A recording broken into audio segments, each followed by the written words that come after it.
In this video, I'll guide you through how to customize your notification settings on Steam. Steam lets you control which notifications you receive, making it easier to stay updated on the things that matter most while reducing unnecessary alerts. You can customize notifications for friends, messages, Steam updates, and more. To get started, open the Steam app and sign into your account if you haven't already. Once you're on the Steam home screen, click Steam in the top left corner of the window. From the drop-down menu, select Settings.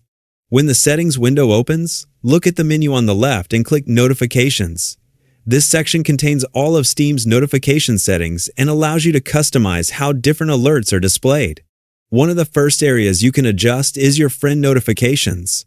Here, you can choose whether Steam notifies you when your friends come online, start playing a game, send you a message, or perform other activities. Enable or disable these notifications based on your preferences. You'll also find notification settings for Steam itself. These include alerts for things like game updates, community activity, special offers, sales, and other platform announcements. Review the available options and turn on only the notifications you'd like to receive. As you make changes, Steam saves your preferences automatically, so there's no need to manually save your settings. And that's all there is to it. By customizing your notification settings, you can make Steam less distracting while still receiving the updates that are most important to you.